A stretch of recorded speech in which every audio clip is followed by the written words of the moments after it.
उस केस में कार्रवाई हुई है जिसमें 6 पुलिस एहलकार बशमूल एक deputy superintendent of police CBI के शिकंजे में है और तहकीकाती अमल जारी है। और आज अदालत ने तमाम मुलजमीन को एक झटका दिया है। 7 पुलिस एहलकारों की जमानत अर्जी मुस्तरद कर दी गई है अदालत की जानिब से। कुपवाड़ा के सेशन कोर्ट में आज समाअत हुई हिरासती तशद्दुद के इस अहम मुकदमे में डिप्टी एसपी समेत ये जो तमाम 7 एहलकार हैं, इनको एक झटका अदालत की जानिब से लगा है। मामला सीबीआई की निगरानी में तफ्तीश के मरहले से गुजरा और समाअत के दौरान सरकारी वकील लीगल पब्लिक प्रोसिक्यूटर जहूर मलिक ने जमानत की मुखालफत करते हुए कहा कि मुकदमा निहायत ही संजीदा नौयत का है और सीबीआई की जानिब से की जाने वाली तहकीकात इसकी हसासियत को वाज़ेह करती है। उन्हें अदालत को यह भी आगाह किया कि मामला हिरासती तशद्दुद का है जिसे माजूर किसी भी तरीके से नहीं छोड़ा जा सकता। आधा अधूरा केस को नहीं छोड़ा जा सकता, ना ही इसकी हसासियत को समझते हुए हल्के में लिया जा सकता है।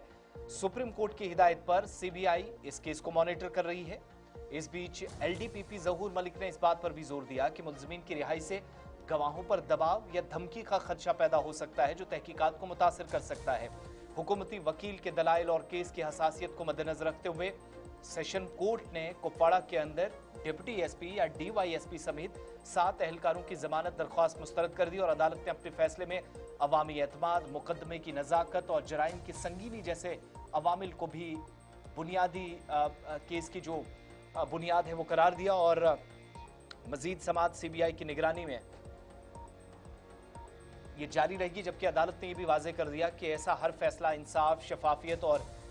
कानूनी अमल दरामद की तकाज़ों को सामने रखकर ही लिया जाएगा। मरकजी तफ्तीशी ब्यूरो या सेंट्रल ब्यूरो ऑफ इन्वेस्टिगेशन ने कश्मीर में ज़ेर हिरासत एक पुलिस एहलकार पर तशद्दुद करने के इल्जाम में डीएसपी रैंक के अफसर समेत 6 पुलिस एहलकारों के खिलाफ मुकदमा दर्ज किया था और सीबीआई ने बाज़ाब्ता तौर पर इसमें जो एफआईआर है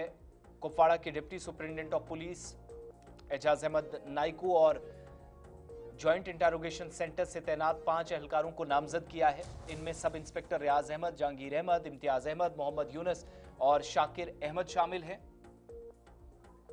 और पुलिस कांस्टेबल खुर्शीद अहमद चौहान को 2 साल कबल कुपवाड़ा के मुश्तरका तफ्तीशी मरकज या ज्वाइंट इंटरोगेशन सेंटर में मुबैना तौर पर हिरासत में लेकर तशद्दुद का निशाना बनाया गया। 26 जुलाई को दर्ज की गई सीबीआई की एफआईआर में मुलजमीन पर मुजरिमाना साजिश, कत्ल की कोशिश और गलत तरीके से कैद करने का इल्जाम लगा और ये कार्रवाई सुप्रीम कोर्ट की तरफ से जम्मू कश्मीर पुलिस के उन अफसरान की गिरफ्तारी के हुक्म के चंद दिन बाद सामने आई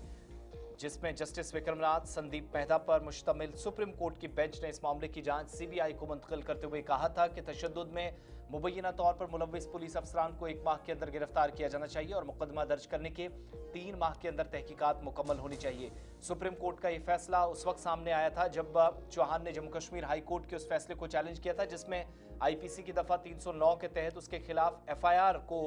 मनसूख करने से इनकार कर दिया था और सुप्रीम कोर्ट ने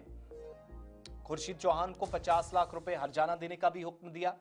खुर्शीद अहमद चौहान की अहलिया रुबीना अख्तर ने अपनी शिकायत में इल्जाम लगाया था कि बारामुल्ला में तैनात चौहान को 17 फरवरी 2023 को मंशियात के मामले में तफ्तीश के लिए एसएसपी कुपवाड़ा के सामने रिपोर्ट करने के लिए बुलाया गया था, जहां नाइकू, रियाज अहमद और दीगर मुलजमीन ने खुर्शीद को मुबैना तौर पर लोहे की सलाखों और लकड़ी के डंडों से 6 दिन तक तशद्दुद का निशाना बनाया और शिकायत में कहा गया था कि उन्हें गैर इंसानी और तौहीन आमेज तशद्दुद का निशाना बनाया गया और सुप्रीम कोर्ट के फैसले से वो मुतमईन भी हैं, उनके मुताबिक इंसाफ मिला है और अब अदालत ने 6 मुलजमीन को बशमूल डीएसपी जिन्हें झटका दिया है ये कहकर कि अगर आप छोड़े जाते हैं, जमानत मिलती है तो गवाहों को न सिर्फ धमकी देने का खदशा है बल्कि उन्हें गैर महफूज वो हैं ऐसा भी महसूस होगा। इसलिए सरकारी वकील की जानिब से भी इस मसले पर मामले की हसासियत को समझते हुए तवज्जो दिलाने की कोशिश हुई। फिलहाल तमाम पुलिस एहलकारों की जमानत दरख्वास्त मुस्तरद हो गई है।